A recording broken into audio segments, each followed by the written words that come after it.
do suco detox, tem a dieta da sopa. Então, tudo ganha força, começa ali nas redes sociais com os influenciadores. É verdade. E prometendo resultado rápido. Isso que é preocupante, né? Porque o efeito sanfona, ele parte daí. Quanto mais peso você ganha em pouco tempo, a probabilidade de ter um efeito rebote também é muito maior. Quanto mais peso você perde. Quanto mais perde, isso mesmo. Obrigada, Marcos. De forma relâmpago, porque a gente conversava aqui com o doutor Jairo Araújo, a perda de peso, mediante dieta ou qualquer outra situação, ela é uma construção.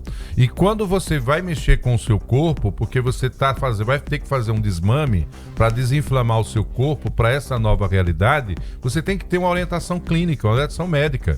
Porque ao invés de você estar dando um passo em nome do estético apenas, você tem que olhar também para as questões orgânicas, como é que tá as funções orgânicas do seu corpo, para você também não vir a prejudicar. É por isso que a gente foi direto na fonte e ele está hoje por aqui. A gente está falando de dieta da moda para ficar claro para as pessoas que é algo que vem e volta e a cada verão surge uma nova tese. Mas o que é que a gente pode definir como mito e verdade? Muito bom dia, doutor. Bom dia, doutor.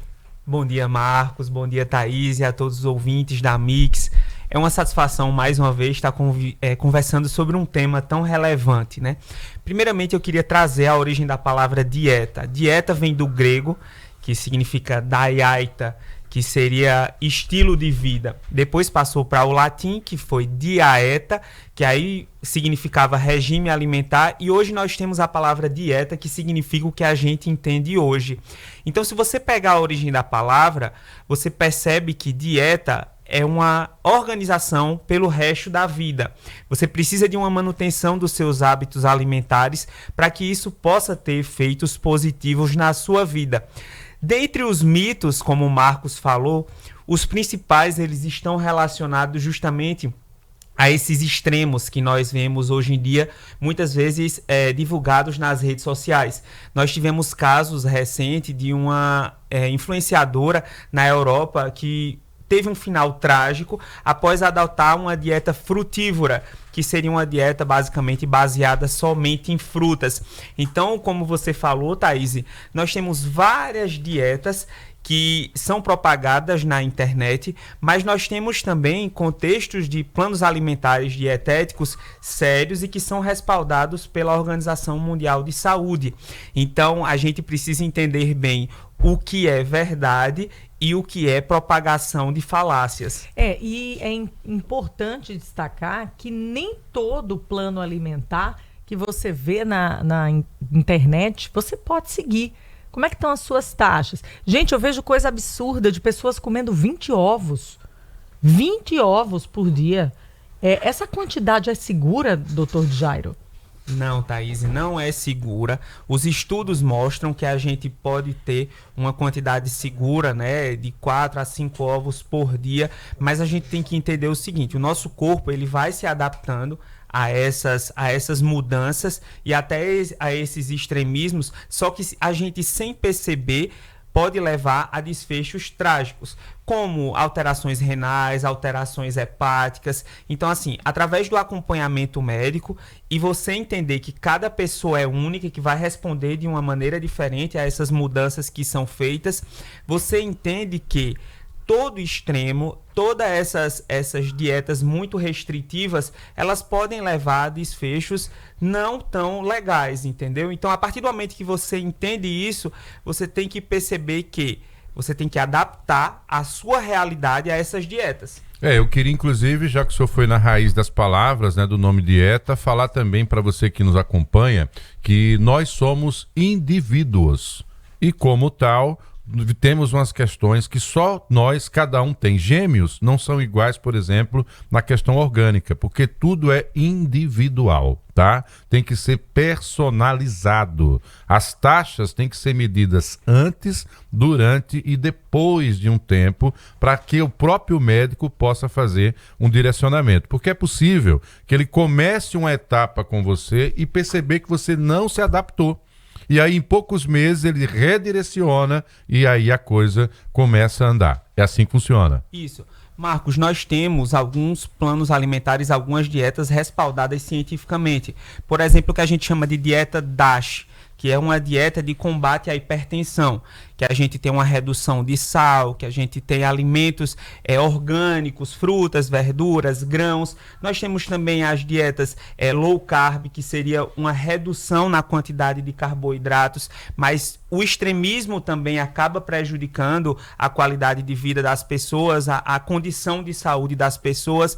Nós temos dieta paleolítica, dieta cetogênica. Então, assim, é uma variedade considerável de organização com relação a planos alimentares que precisa ver se adapta à sua realidade, se tem respaldo científico, e é justamente o acompanhamento profissional que vai direcionar isso, acompanhamento médico com um nutricionista, e através dessa análise, através de exames laboratoriais, das condições clínicas do paciente, é que a gente consegue ter uma visão macro da situação, uma visão total, e estruturar um plano alimentar e uma dieta que ele tenha condições de seguir, porque é muito fácil a gente prescrever para o nosso paciente: você vai precisar fazer uso de castanhas, de grãos, mas muitas vezes a gente tem que entender a condição financeira da pessoa e até mesmo as restrições alimentares que ela possa ter, porque tem pessoas que têm dificuldade de se alimentar. Eu estava atendendo um paciente ontem que ele me passou que não consegue fazer ingestão de verduras, legumes.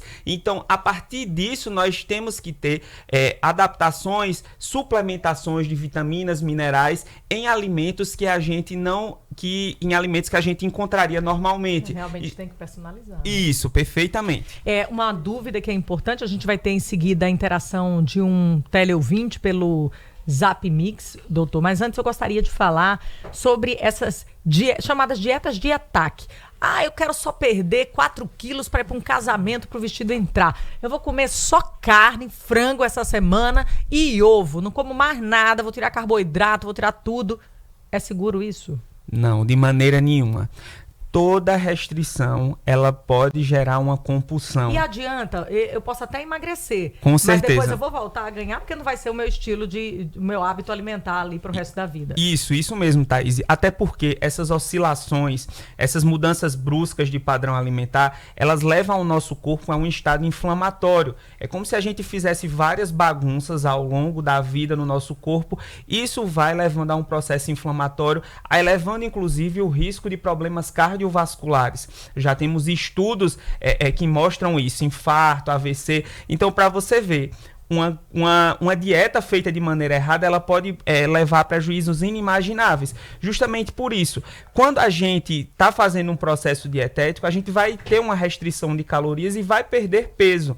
Mas, a partir do momento que a gente interrompe de maneira brusca e sem planejamento, a gente tem o que chama de efeito rebote. O nosso corpo, ele sempre vai objetivar ir para o maior peso que ele já teve ao longo da vida. Então, você imagina que é como se a gente estivesse puxando um estilingue, caso não haja um planejamento adequado. Então, vai haver uma restrição, você vai ter perda de peso, sim. Nós temos dieta de suco, essas restrições. Eu vou comer 12 horas, vou interromper até 36 horas. Isso, até o jejum intermitente, ele tem estudos científicos, mas ele precisa ser feito da maneira correta, justamente para a gente não ter o efeito mais temido, que é o efeito rebote. E provocar ansiedades, porque se provocar ansiedade, você desequilibra e aí vai querer comer mais, ter mais necessidade de açúcar e prejudicar o que já foi inicializado, tá? Pelo 981709808, a participação do Fernando. Bom dia, Marcos. Bom dia, Thaís. Bom dia, doutor. Vamos dizer, eu faço uma dieta e eu queria saber do doutor aí. Eu deixei de comer arroz, por causa de inflamação do intestino, deixei de comer tudo com glúten, leite sem lactose, tudo sem lactose, como muita salada, no meu almoço é muita salada, um ovo cozido, uma proteína, e eu perdi 16 quilos e estou me sentindo bem, além de fazer exercícios também. Ou seja, deixei de comer arroz, deixei de comer produtos com glúten e deixei de comer lactose, produtos que têm lactose. Uma vezinha ou outra eu como, não vou mentir. Mas é uma dieta legal essa, doutor? Bom dia. Bom dia, Fernando. Excelente as suas colocações, mas tem alguns pontos que a gente precisa esclarecer aqui. Geralmente essas dietas que a gente tem restrição de glúten são para pacientes celíacos, para pacientes que já têm esse diagnóstico de doença celíaca. E a questão da lactose, pacientes que venham a ter intolerância à lactose e até mesmo alergia à proteína do leite. Então, muitas vezes a gente tem a falsa impressão de estar seguindo uma dieta saudável, mas na verdade a gente está caindo em armadilhas do marketing com relação à alimentação, que a gente vê muito isso. A gente tem que ter na nossa cabeça que quanto mais natural, uma alimentação com menos uso de ultraprocessados, com alimentos que vêm da natureza, menores os riscos da gente ter problemas sérios e desfechos muitas vezes graves. Então, você está seguindo bem, você teve uma perda de peso considerável, a reeducação alimentar, percebe-se que você é adepto da reeducação alimentar, então eu aconselho que você procure um profissional nutricionista, um profissional médico, para que possam te orientar e fazer esses pequenos ajustes na dieta que você vem seguindo. E mais uma vez, parabéns. Na questão do médico, é um nutrólogo. Isso, um nutrólogo, ou às vezes as pessoas podem não ter acesso a um profissional especialista. Um médico generalista, ele já vai dar um direcionamento sobre o que está se passando, mas o ideal seria justamente procurar o profissional nutrólogo. Doutor Jairo, só pegando esse gancho do Fernando, porque ele focou muito, eu cortei o glúten, ou seja, ele cortou massas, pães, né? Tudo que tem glúten, biscoitos, esses ultraprocessados que contém a substância. O glúten, por si só, obviamente, para quem tem ali uma sensibilidade à substância, são pessoas celíacas e não podem consumir o glúten. Mas o glúten, ele tem algum efeito que contribui para o aumento de peso? O porquê muitas pessoas vêm relatando que a retirada do glúten da dieta, das refeições diárias, tem contribuído para a perda de peso? Thaís, não é o glúten em específico. Tem muitos estudos e até questão de notícias na internet falando da questão da inflamação do intestino. Essa é uma abordagem bem específica. Mas, no geral, o que eu quero te explicar é o seguinte. Muitas vezes, quando você tira o glúten, você está tirando alimentos que contêm glúten. E esses alimentos que contêm glúten é o que faz com que o peso aumente. Então, não necessariamente o glúten vai fazer isso, mas os alimentos que contêm o glúten. Então, é muito difícil a gente conseguir estruturar uma dieta em um ponto específico apenas. Até porque a gente não faz apenas a ingestão de carboidratos, ou de proteínas, ou de gorduras. A gente tem que adaptar da maneira correta para que o nosso corpo ele tenha as necessidades supridas. Por exemplo, as gorduras, que muitas vezes são vilanizadas. Nós precisamos de gordura para absorver vitaminas, como vitaminas do complexo B. Então, assim, por isso que o paciente bariátrico, ele tem deficiências de vitaminas, porque a gente tem uma redução considerável da ingesta alimentar e acaba dificultando muitas vezes a absorção de nutrientes, vitaminas, minerais. Pois é, a reação que acontece dos alimentos no nosso corpo são reações químicas, tá? E em alguns casos físico-químicas. Olha que coisa interessante. Por isso que a gente precisa de um especialista que entenda a ciência que está por trás dessa relação com os alimentos. O que é que se liga com o que é que rebate um ao outro. Então tudo isso vai, obviamente, criando essas situações. Agora, uma coisa é certa. O consumo de produtos meramente industrializados não faz bem ao nosso corpo.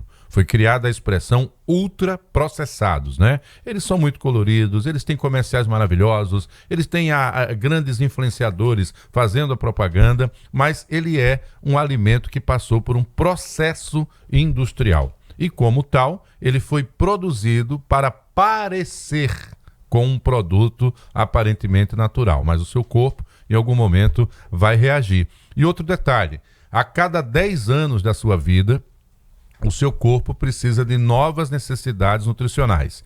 E em alguns momentos, isso tem muito a ver com o nível de atividade que você tem. Então, seu filho adolescente, ele joga bola, chega do colégio, come horrores, não aumenta 1 grama. Por quê? Porque a carga física dele faz com que aquela energia consuma o que ele havia comido, né? Dentro do processo. Aí esse mesmo jovem, com 30, 40 anos, trabalha num escritório, 8 horas por dia, não tem mais aquele mesmo ritmo, e se mantiver o mesmo volume de alimentos, inclusive que ele comia na adolescência, é claro que o corpo vai ter uma reação diferenciada. Então, tudo na vida, quando o assunto envolve alimento e atividade física, tem que ter um equilíbrio. E é aí onde entra o especialista, né, doutor? Isso, perfeitamente, Marcos. Essas considerações, elas são muito importantes, até porque o nosso metabolismo, a forma de trabalho do nosso corpo, ela varia à medida que a gente vai envelhecendo. Então, os pacientes mais jovens, as crianças, as pessoas mais jovens, elas têm uma melhor absorção alimentar e muitas vezes não sentirão os efeitos desses alimentos ultraprocessados, como você falou, que passaram pelo processo industrial tão forte. Mas o preço, ele é cobrado a longo prazo. Então, o problema do McDonald's ou de qualquer alimento de fast food, ele não está em você fazer o uso em um momento pontual, mas você está fazendo uso daquele tipo de alimentação toda semana e até mesmo todos os dias. Isso. Então, a partir do momento que você tem essa consciência de que não existe uma restrição absoluta, de que você poderá sim fazer a ingestão de proteínas, de açúcares, mas de maneira ponderada, de maneira estruturada, que você consiga estabelecer uma rotina saudável para o seu corpo.